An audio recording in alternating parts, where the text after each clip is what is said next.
In the turquoise shallows of the Bahamas, where sunlight dances in ribbons across the ocean floor, lies something strange. At first, it looks like nothing more than scattered stones beneath the waves. But as you draw nearer, the pattern begins to emerge. A long, almost perfect line of massive, flat blocks, each one the size of a dining table, stretching across the sand as if they were laid by careful hands. The locals call it the Bimini Road, and for decades it has drawn divers, scientists, and dreamers alike, all wondering, is this just a quirk of nature or a surviving fragment of a lost civilization? Bimini itself is small, a sliver of land surrounded by warm Caribbean waters, just 50 miles off the coast of Florida. Tourists come for fishing, beaches, and the island's easy pace, but for others, the real attraction lies below the surface. The Bimini Road sits in about 15 feet of water, an underwater pathway that seems to lead nowhere. The road is made of large, flat limestone blocks, most of them rectangular, some square, fitted together like the floor of a sunken plaza. The formation is about half a mile long, bending slightly as it disappears into deeper water. Its discovery in 1968 was more than a local curiosity. It ignited a firestorm of speculation. That year was not just any year for mystery seekers. For decades, the psychic Edgar Cayce had predicted that remnants of Atlantis would be found in the waters near Bimini in 1968 or 1969. When divers stumbled upon the formation in that exact time frame, believers saw it as nothing less than prophecy fulfilled. Atlantis, the legendary advanced civilization described by Plato, has inspired countless theories. Some place it in the Mediterranean, others in the middle of the Atlantic, and some in the Caribbean. Cayce's followers believed the Bimini Road was a surviving causeway or pier from that lost world. Photographs of the site circulated, showing neat rows of stone blocks, and the idea of an ancient road vanishing into the sea captured imaginations around the globe. Scientists, however, saw things differently. Geologists who studied the Bimini Road pointed out that the blocks are made of beachrock, a type of limestone formed when carbonate sand is cemented together naturally in the tidal zone.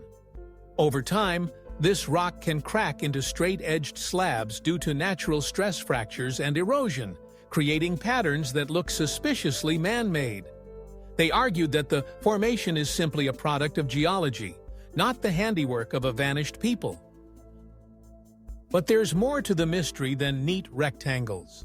Some divers reported finding smaller stone blocks arranged in what looked like patterns beside the main road.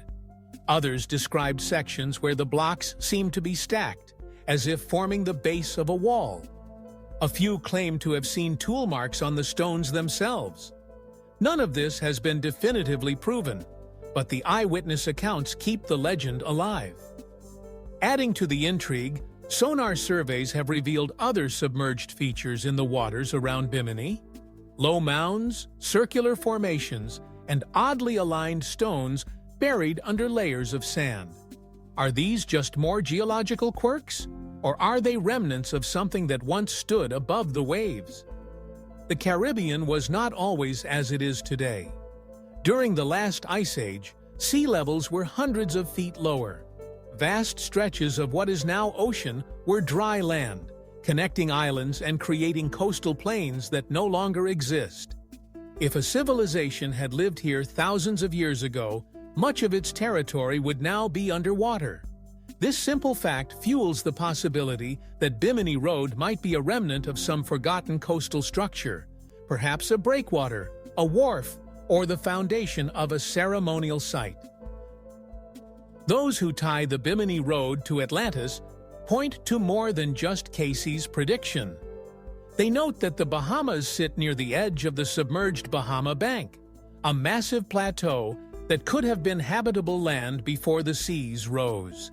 They imagine an advanced seafaring culture using stone causeways, harbors, and canals, a civilization lost when rising waters swept across the islands, leaving only hints beneath the waves.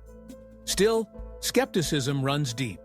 In the 1970s and 1980s, several scientific expeditions to the site concluded that the road could be fully explained by natural processes.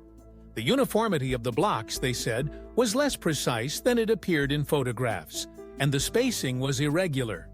They suggested the curve of the formation might be the edge of an ancient beach, its limestone fractured and shifted over thousands of years. But as with many great mysteries, the Bimini Road lives in the space between certainty and doubt. For every geologist's report, there's a diver's tale of something inexplicable, a sense that the site is more than just stone. Some describe the uncanny feeling of swimming along the formation, the ocean going quiet except for the sound of their own breathing, and the strange thought that they are gliding over the bones of something long gone. Theories abound. Some imagine it as a ceremonial walkway leading to a temple, now buried by sand and coral. Others see it as the remains of a seawall built to protect a harbor from storms. A few even suggest it could have been part of a much larger network of structures that once connected islands across the region. And then there is the possibility that both sides, science and speculation, hold pieces of the truth. The Bimini Road could be a natural formation later modified by human hands. Ancient peoples finding these ready-made slabs might have shaped or arranged them for their own purposes, just as many civilizations throughout history have used natural rock formations as the foundation for their architecture. Standing on the shores of Bimini today, the ocean stretches out in endless blue, hiding its secrets just below the surface. The wind carries the scent of salt and the cries of seabirds, but it also carries the weight of a question. How much of human history lies drowned, waiting to be rediscovered? If you dive to the Bimini Road yourself, you'll see the way sunlight filters through the water, striping the stones with shifting gold. You'll run your hands over the blocks, feel the smoothness in some places, the jagged edges in others. You'll notice how they seem to lead somewhere, though the path ends in open sand. And maybe you'll wonder, was this once a road where feet walked instead of fins swam? Did it lead to a city now lost, its streets swallowed by the sea? The ocean has a way of keeping its secrets. It erases and reveals in its own time. The Bimini Road, whether it is an accident of nature or the work of ancient hands, stands as a reminder of how much we still do not know about our world. And perhaps that's the true magic of the place. It invites us to imagine, to stand on the thin line between fact and possibility, between the known and the unknown. Whether it's a natural beach rock formation, a remnant of a seafaring culture, or a piece of the fabled Atlantis, the Bimini Road continues to stir curiosity, wonder, and the hope that maybe, just maybe, we'll one day uncover the truth. So I'll leave you with this. If the ocean could give back just one secret from its depths, would you choose to know the truth about Atlantis? Or would you let the mystery remain so that the dreaming never ends? Thank you for joining me on this journey into the unknown. If you enjoyed this journey into the unknown, please like, comment, and share. It truly helps keep these stories alive.